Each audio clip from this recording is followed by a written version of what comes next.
Eu vou fazer um gancho aqui com a palestra do Eric. O Eric falou muito ontem no keynote dele sobre a trajetória de sucesso de uma empresa que está fazendo marketing digital, de uma estrutura inbound. Então, ele falou como é que você começa, quais são os primeiros passos, quais são as conquistas que você vai tendo ao longo do tempo e o que você incorpora nas suas práticas para conseguir chegar lá, para conseguir crescer cada vez mais e mais. E quando ele apresentou esse framework, quando ele apresentou esse método de crescimento, ele falou um pouquinho dessa primeira etapa, que é uma primeira etapa muito ok.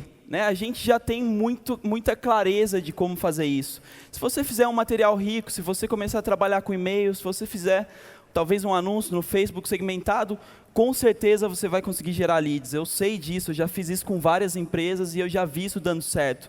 A gente tem um modelo muito bem testado.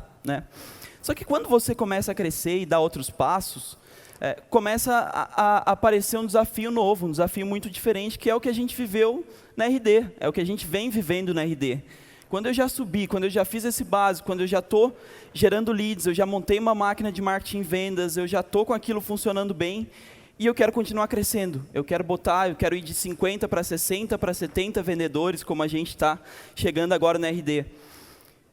Esse caminho já não é mais tão claro assim. O que eu tenho que fazer para crescer volume numa consistência tão grande que consiga acompanhar essa necessidade da empresa? Aquele básico, aquele passo claro, faz isso, faz aquilo, certamente ele não funciona mais, eu preciso ir além. E a minha ideia hoje é trazer um pouquinho disso. Eu queria pedir para vocês o seguinte, eu queria que vocês fechassem... Quem aqui se considera hoje num nível de maturidade próximo da RD? Levanta a mão. Não vejo nenhuma mão levantada, então, uma mão ali. Vou considerar que a maioria está um pouquinho atrás, então, queria que vocês fechassem os olhos e visualizassem daqui a 2 anos como está a operação de marketing digital de vocês. Feche o olho e imagina, o que está fluindo, o que está acontecendo, como é que funciona isso.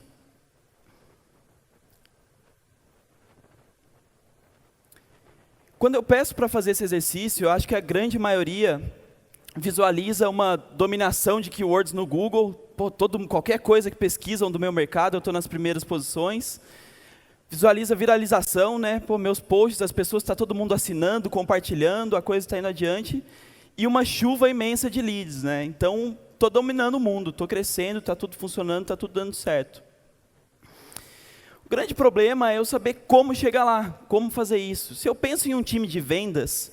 Não estou querendo de forma alguma menosprezar vendas, tem uma série de complexidades, mas vendas é muito fácil você pensar em como escala. Eu tenho um vendedor vendendo para 10 pessoas, eu quero vender para 20, eu ponho mais um vendedor. Eu quero vender para 30, eu ponho mais um vendedor. Ao longo do tempo, você pode adicionar algumas coisas mais sofisticadas. Eu posso adicionar, a gente fez isso na RD agora, um sales trainer, um cara só para treinar os vendedores. Posso designar um Sales Ops, um cara só para cuidar de operação e olhar fluxo de pipeline.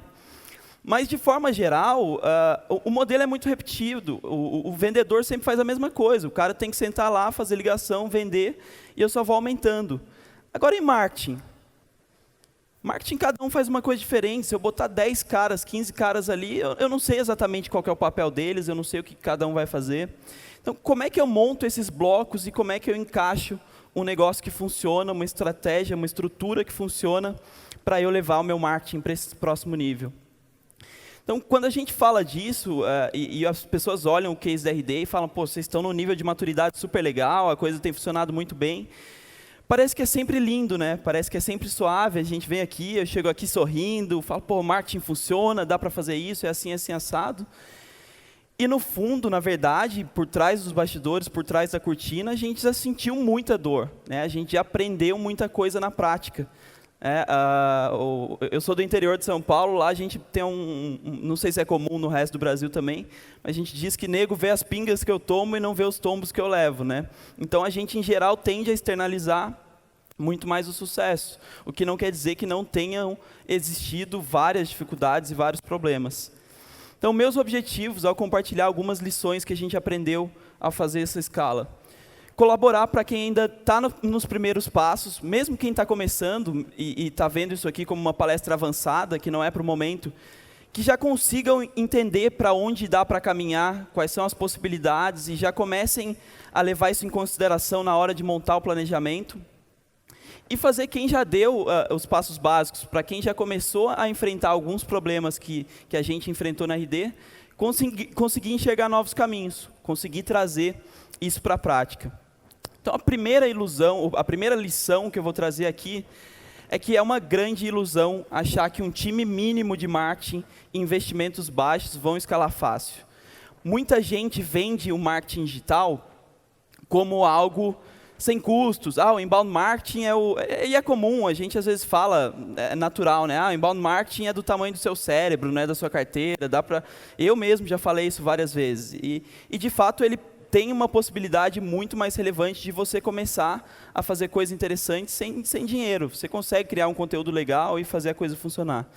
Mas a partir do momento que você prova ROI, a partir do momento que você vê que aquilo funciona e que você precisa realmente criar uma estrutura e crescer essa estrutura, você vai naturalmente precisar de mais investimentos. Não dá para achar que com um timinho de 3 pessoas cuidando do marketing, você vai alimentar um time de 50, 70 vendedores sedentos por leads. Não há ferramenta de automação, não há o que você faça que consiga suprir isso. Então, para ter uma ideia, na RD, o CAC, né, que a gente chama, o custo de aquisição de clientes, ele é dividido entre marketing e vendas. Então, se eu tenho, não é o caso da RD, mas um exemplo fictício, se eu posso gastar R$10.000 de aquisição para o meu crescimento, né, se eu posso pagar R$10.000 para trazer um cliente, eu gasto R$5.000 em marketing e R$5.000 em vendas. E muita gente acha que, não, marketing vai escalar e o custo fica pequeno. Vendas é que custa caro porque o cara tem que fazer 1 a 1. Não, vários benchmarks americanos indicam, às vezes 60, 40 é o máximo. É muito difícil você ter um custo de marketing tão pequeno assim. Raros casos como Dropbox com o programa de referência deles, algumas coisas assim que acabam escalando e viralizando melhor. E o que é pior disso tudo é que vendas paga com juros quando o marketing não entrega. Então, quando o marketing não entrega a meta de leads para uma estrutura grande de vendas, o que acontece? O vendedor não pode ficar ocioso. Você não pode ficar com 50 vendedores sem leads sem ter o que fazer. Qual que é a solução mais comum? Você pega leads que não necessariamente são os mais qualificados, não necessariamente estão mais prontos. Qual que é o efeito de pegar esses leads? A taxa de conversão vai cair, porque eles são piores. E pior ainda, no mês seguinte, aqueles leads que você ia nutrir, que iam chegar mais prontos, você já queimou.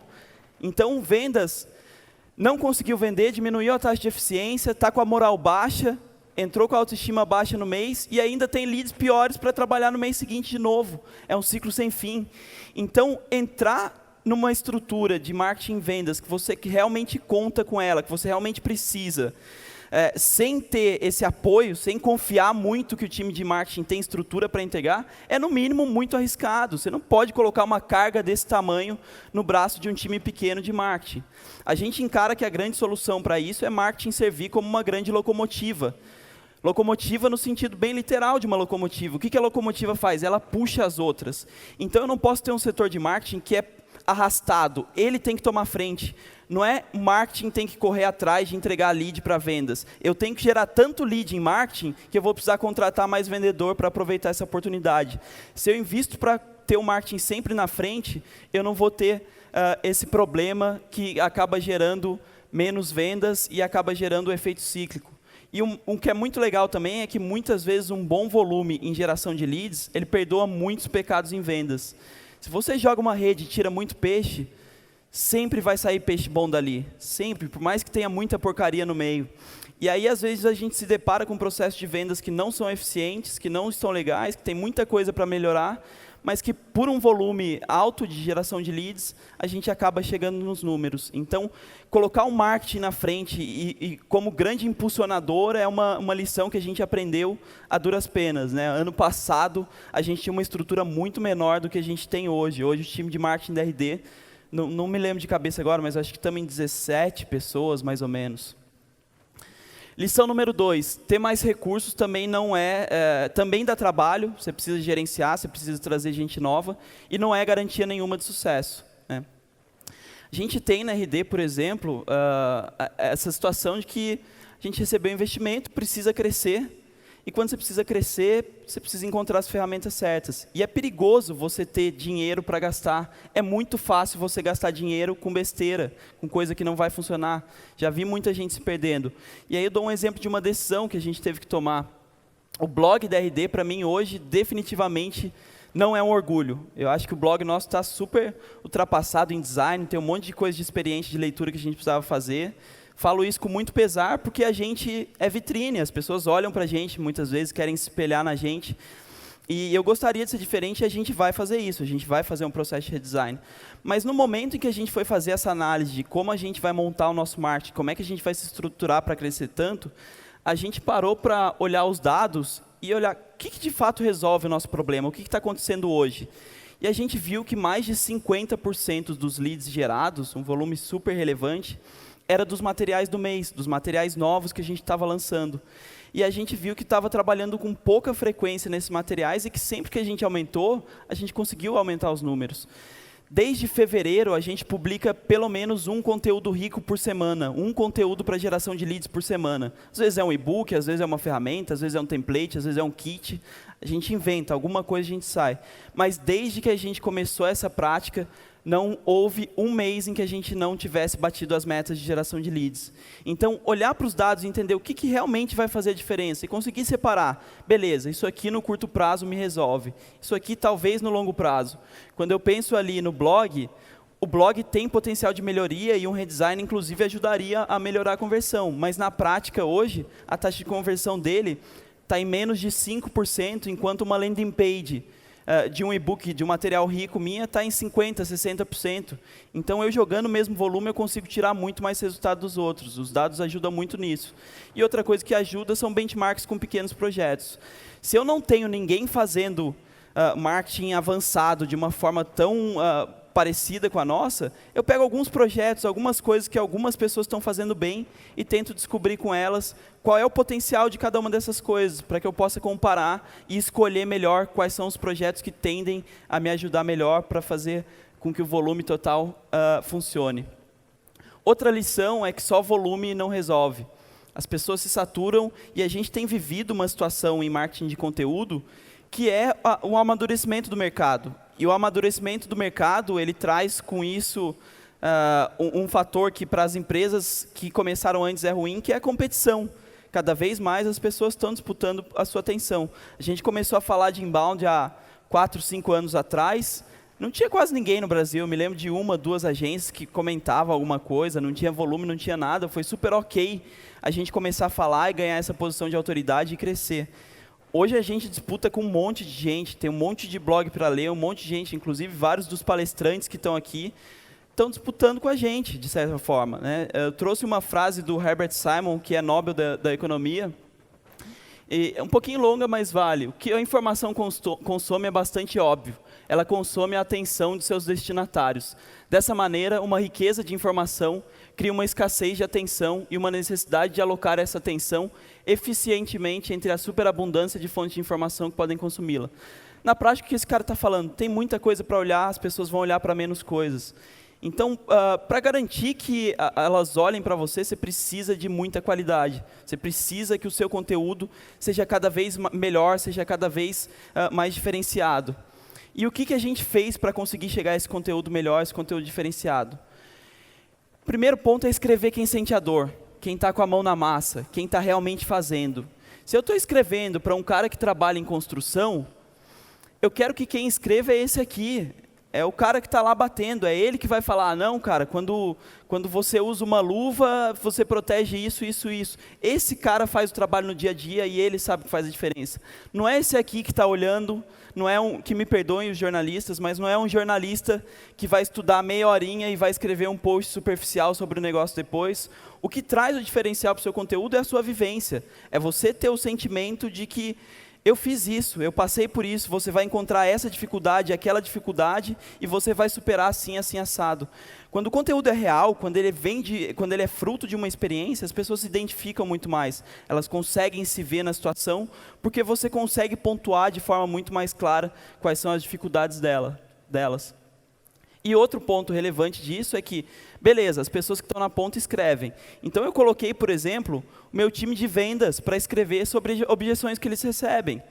O meu time de vendas está lá e o cara fala assim, o cliente fala para ele, pô, eu não tenho tempo. Esse cara tem que saber responder, ele tem que aprender, ele tem que fazer o negócio para descobrir. Só que esse cara também não tem como função principal dele escrever, ele não é escritor, ele está vendendo. O cara de atendimento está lá atendendo o cliente, quando ele vai escrever sobre atendimento para o nosso blog, não é função principal dele. Então eu preciso ter um cara batendo bumbo ali, garantindo que as coisas vão sair na data. Eu tenho hoje na RD um editor para o blog e um editor só dos materiais ricos. Muitas vezes ele pode distribuir, não necessariamente ele vai fazer tudo isso. No nosso time de conteúdo, por exemplo, a gente não tem pessoas focadas só no conteúdo do blog da Resultados Digitais, por exemplo. Eu só tenho um editor, que ele vai distribuindo e vai conversando com outras pessoas, que são as que realmente fazem na prática. E uma outra prática que a gente fez para aumentar a qualidade dos nossos conteúdos e para conseguir ganhar mais atenção, foi usar a segmentação. O Miguel falou aqui de as pessoas terem a objeção de isso não é para mim, né? Isso aqui para mim é o caso, não é para mim. Acho uma Ferrari muito legal, gostaria, mas não é para mim. E quando você está vendendo alguma coisa, é muito comum as pessoas visualizarem que não é para elas, por algum motivo. Várias das palestras, chega a ser engraçado, assim, eu venho, converso, explico, estou dando uma palestra de introdução ao marketing digital. Eu saio, vem uma pessoa e fala para mim, André, eu achei muito legal, mas como o meu caso é B2B, eu acho que não funciona. Aí eu vou lá e explico para o cara. Aí vem o próximo e fala, André, eu achei muito legal, mas como o meu caso é B2C, eu acho que isso aí não funciona. Acho que funciona, às vezes, o mesmo oposto as pessoas enxergam de forma diferente para não se identificar com aquilo. Não sei exatamente por que isso acontece. Mas a segmentação é uma forma de eu combater. Se eu estou escrevendo um material específico para agências, quando uma agência para e olha para aquilo, fala, opa, isso aqui é para mim, isso aqui funciona assim. Na RD a gente começou a trabalhar um blog específico para agências, para conversar com esse público, e a gente acabou de trazer, por exemplo, uma pessoa focada em conteúdo para o segmento de tecnologia e para o segmento de educação. São dois segmentos que têm grande adesão para a gente. Em breve a gente deve transformar novos portais focados para esse público e ter uma linguagem muito mais direcionada. Sempre que eu sou mais direcionado, isso ressoa muito melhor e dá muito mais resultados. A taxa de cliques, quando eu mando um e-mail falando para o cara que é um e-book do segmento dele, é 2 vezes maior do que qualquer outro e-book, por exemplo, olhando para o nosso histórico. Outra lição é a especialização de papéis. O que acontece muitas vezes na produção é muito diferente do que acontece no front. Conteúdo é a mesma coisa. Conteúdo é insumo, mas você precisa se preocupar com a distribuição. Não adianta eu pensar só em distribuição, eu pensar em e-mail, eu pensar em SEO, eu pensar em compra de mídia, se eu não tiver um bom conteúdo de suporte. E também não adianta eu fazer um baita conteúdo se eu não conseguir distribuir ele bem. Eu preciso balancear as duas coisas. E quanto mais especializado eu for, melhor. A gente colocou na RD, por exemplo, um time de growth pensando especificamente nos canais de longo prazo. Por quê? Porque o time de conteúdo, em geral, é focado em garantir que os posts saiam, garantir que eles tenham qualidade e em geral, a produção... Eu nunca encontrei uma operação de conteúdo 100% fluida, que os posts ficam prontos um mês antes, todo mundo revisa. Em geral, é confuso, as coisas ficam para a última hora. E quando fica para a última hora e o conteúdo é insumo, é a matéria-prima básica, ele é sempre prioridade. E aí não dá tempo de você pensar nas coisas que vão fazer a diferença na distribuição, que vão fazer a diferença no longo prazo. Então, o nosso time de growth está pensando em como crescer no longo prazo, usando a distribuição, usando os nossos canais. E alguém conhece esse cara? Esse cara chama Pareto. Acho que a maioria já deve ter ouvido as teorias dele. E para muitas coisas funciona, eu adoro a teoria de Pareto e eu procuro muitas vezes usar, mas isso é mentira quando a gente fala de canais de marketing, né? Porque pela teoria de Pareto, se eu sei lá, 20% de SEO, eu estou garantido 80% dos resultados. Se eu continuar estudando muito mais, eu vou ter só 20% a mais no total. Então, no final das contas, em geral, não faz muito sentido. Mas na prática, não é o que acontece. Quando você começa a estudar um assunto de marketing digital, você tem realmente um crescimento rápido, isso é legal. Essa parte é boa, se eu aprender os 20%, eu realmente consigo sair do lugar e fazer muita coisa. Só que existe um tempo que você fica aqui no meio termo que é ruim, que em geral é onde generalistas ficam. Eu sou um cara generalista e eu acho que eu me enquadro aqui. Eu não sou um cara que entende assim, absurdamente de SEO, que eu consigo conversar com qualquer uma das pessoas. E aí eu fico nessa zona cinzenta. Agora, quando você pega um cara que está há 10 anos em SEO, o resultado dele é muito melhor do que o meu, é muito diferencial. Então, você conseguir contar com esse know-how de um especialista faz muita diferença. Para ter ideia, a gente contratou um cara na RD para fazer compra de mídia e ele estava comprando lead a um custo 6 vezes menor do que a gente comprava antes, que era eu fazendo. E, pô, eu não sou um sem noção, eu entendo, eu sei como é que funciona, eu já li dezenas de livros, leio posts sobre o assunto, mas aquele cara está só focado nisso por anos, e isso dá uma diferença grande. Para muita gente é inviável você contratar um cara de SEO, um cara de compra de mídia, mas você pode muitas vezes terceirizar. Na RD a gente contratou porque a gente também precisa ensinar o cliente. A maioria de vocês não precisa ensinar o cliente sobre SEO. Então vai lá e contrata uma consultoria. A gente tem vários stands, vários parceiros ali na feira que podem ajudar. E para cada uma desses segmentos você pode trazer know-how de uma forma diferente. E outra coisa também da especialização é entender o que é digital, o que não é. Muita gente fala, marketing é tudo igual, não tem essa de digital e offline. Eu acho que a base do marketing, que é você ter um bom posicionamento, você entender o seu produto, entender o seu concorrente, beleza, eu concordo, é igual. A prática, a operação é completamente diferente. Se fosse eu cuidando da produção do evento, certamente eu não estaria nesse palco, já teria acontecido muito problema aqui no RD Summit, e tudo fluiu muito bem, porque eu tenho um cara que toca isso, que é o Denis. Da mesma forma, a coisa contrária. Se o Denis fosse o cara que tivesse feito as nossas campanhas, tivesse gerado leads e tal, talvez a gente não tivesse a casa cheia como a gente tem aqui, porque esse é o negócio que eu estou fazendo há anos. Então, é muito comum, por exemplo, o time de marketing tem que agora cuidar da comunicação interna, tem que cuidar de um panfleto, e aí o cara esquece de fazer os números. Quando a gente não tinha essa separação clara, então, por exemplo, o RD Summit 2013 e 2014, eu mesmo estava na organização como diretor de marketing, né? Foram meses em que a gente não bateu a meta. Não dá para fazer as duas coisas. Então, no momento em que eu separei, esse mês, por exemplo, a gente já entrou no Summit com a meta batida e super tranquilo. O Denis estava tocando toda a produção e o time ali de operação do marketing digital continuou fluindo normalmente. Outra coisa legal da especialização é que muita gente procura por unicórnios, né? O diretor, o gerente de marketing, que entende de tudo, que entende de todos os assuntos, que conhece todos os canais, que o cara domina o offline, domina eventos, domina institucional, mas também entende de inbound, também tem resultados.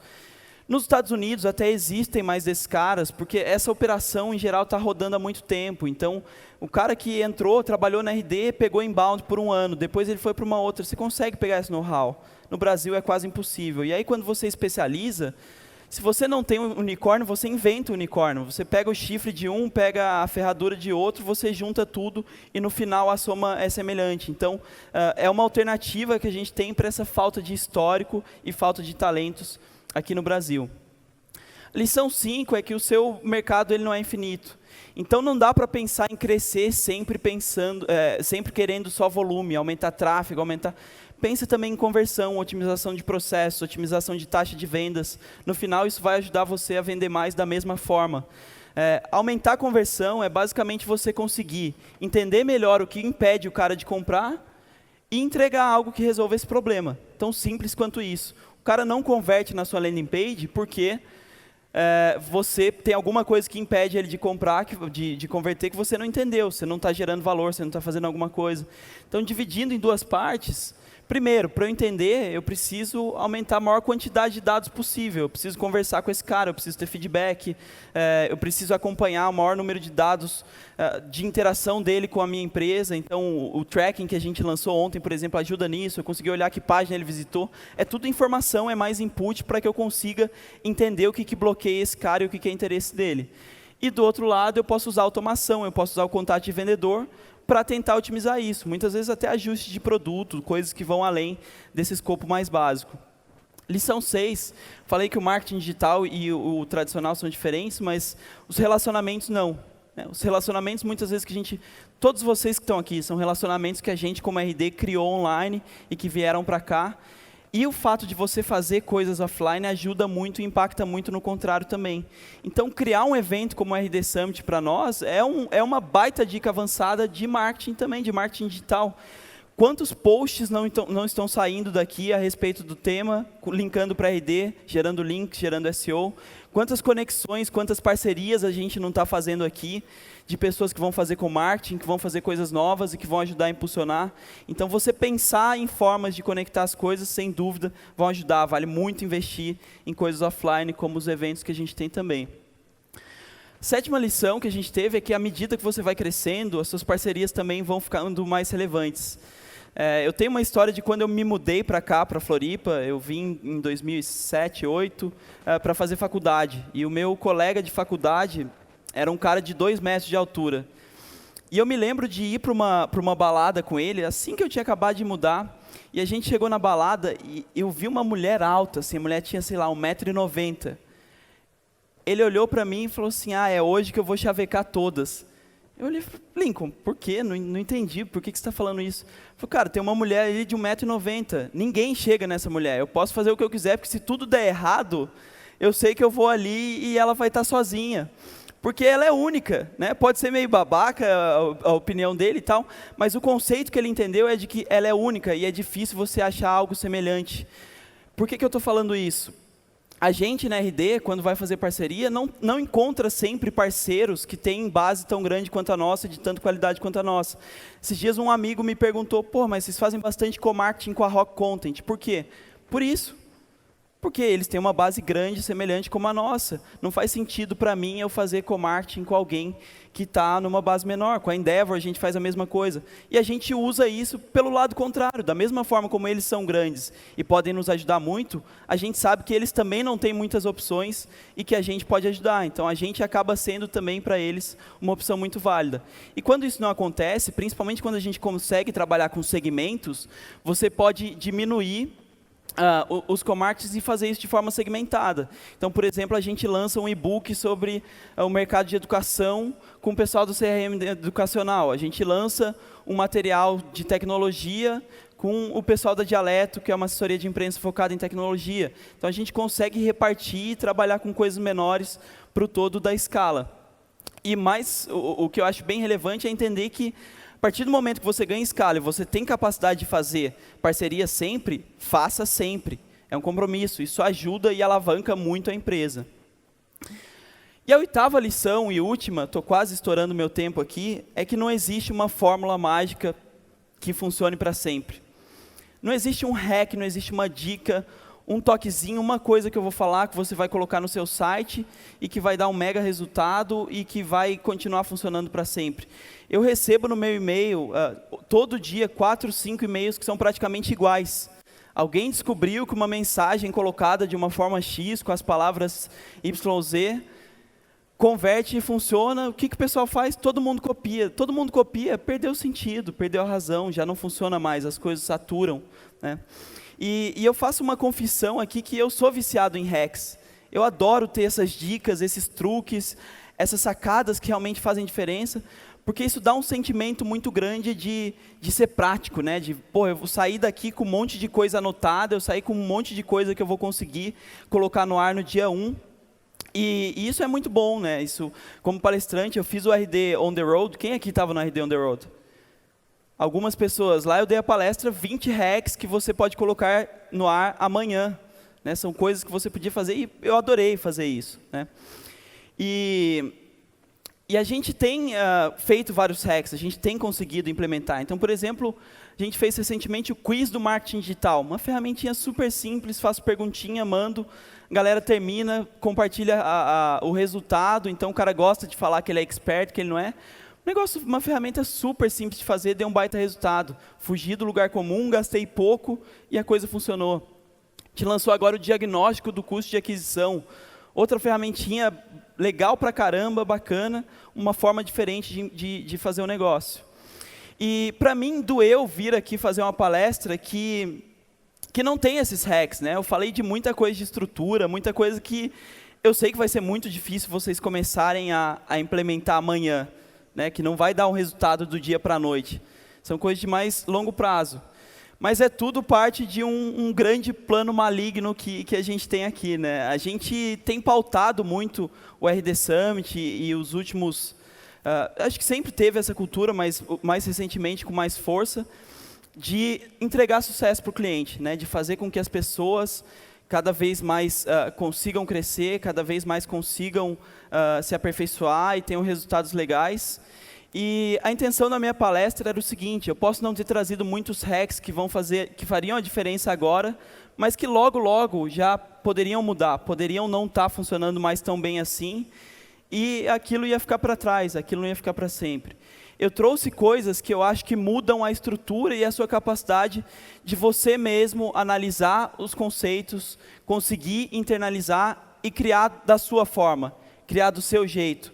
Essa estrutura que a gente montou na RD é o que permite que a gente crie os nossos próprios hacks e traga coisas novas para compartilhar o tempo inteiro.